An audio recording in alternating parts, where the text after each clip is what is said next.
Natapos na naman ang isang linggo at eto na naman ang bagong yugto ng isang linggo na sisimulan ko. Samahan niyo po akong muli dito sa aking munting parisan. Palambing naman po sa inyo, pa-share na rin po kapag nagustuhan niyo ang video. Naks naman, di ba?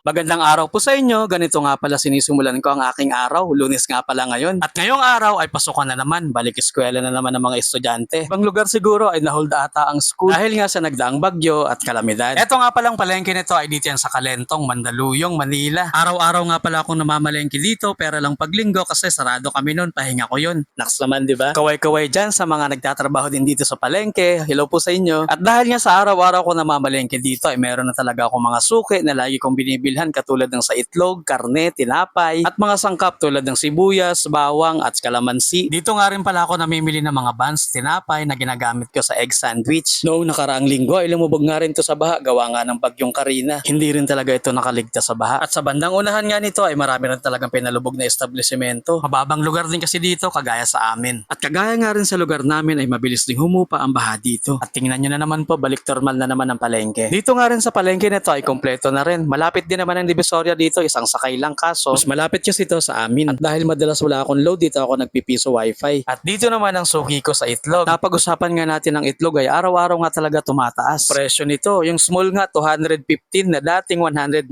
lang. At yung extra small ay 175 or 170 ata dati, ngayon 200 na. Sana nga hindi na magmahal at patuloy na tumaas ito. Ito namang buns na ginagamit ko sa egg sandwich ay buti na nga lang at hindi tumataas. Isa din ito sa mga suki ko dito sa palengke. At kapag ganito mga panahon ay asahan na talaga natin na tataas na lahat. Simula nga nang pumasok yung tanggulan ay tumaas na talaga yung mga gulay. Paborito ko pa naman yung mga gulay. Swerte na mga nasa probinsya, paano ba naman kasi nakakalibre sila sa gulay kapag may tanim. Pipitasin na lang nila sa kanila mga bakuran, sariwa pa. At dito nga sa atin sa Pilipinas ay talaga namang alam na natin na kapag ganito mga season, lalo na pag bare months na, ay tumataas na talaga lahat ng bilihin. Kaya dapat talaga tipid-tipid na naman tayo. Naalala ko nga dun sa aming probinsya kapag talagang ganito mga panahon ay mahilig talaga kami magtanim. Sa Bicol nga kasi ako pinanganak at doon ko talaga nakita na mahilig talaga magtanim at masisipag yung mga magulang ko pagdating nga sa pag-aalaga ng mga hayop at pagtatanim ng mga halaman at mga gulay. Dati talaga nakakalibre kami sa gulay. Pipitasin lang namin sa bakuran. Sariwang-sariwa pa. At doon nga sa aming probinsya ay libre talaga. Pwede kang manghingi. Hindi mo na kailangang bilhin yung mga gulay. Malawak din kasi yung lupa doon na pwede naming taniman. Kapag sobra-sobra na nga rin yung mga na-harvest namin ay talagang pinamimigay namin. Kaysa naman masayang. Naalala ko nga noon sa probinsya may taniman talaga kami ng mais sa harap lang ng bahay namin. Tuwang-tuwa nga ako noon pag nag-harvest, ang dami talaga at saka ang sarap mamitas. Noong elementary days ko nga, nagtitinda nga ako ng nilagang mais. Paano ba no? Kasi ang dami talagang mais sa bahay. Pinagbebentahan kayo mga kaklasmate ko tuwing recess. Nilagang mais o kaya naman iniihaw ko. Yun na rin yung kinakain ko pag recess. At yung napagbentahan ko naman ay pinambibili ko na ng lapis o kaya naman ng mga gamit ko sa school. At syempre may pambaon pa ako noon. Lakas naman, di ba? Hindi na ako nanghingi sa mga magulang ko. Ganon yung diskarte ko nung elementary pa ako. Sa mga nanonood, estudyante dyan, alam ko meron din kayo mga kanya-kanyang diskarte sa school. Tama yan, para hindi na rin tayo manghingi sa ating mga magulang. Sa hirap ng buhay ngayon, kailangan talaga nating dumiskarte. Naks naman, di ba? Huwag tayong mahihiya sa mga diskarte natin, lalo't marangal to. Tuloy lang natin yan. Marami pong salamat sa pagsama. Bukas po ulit.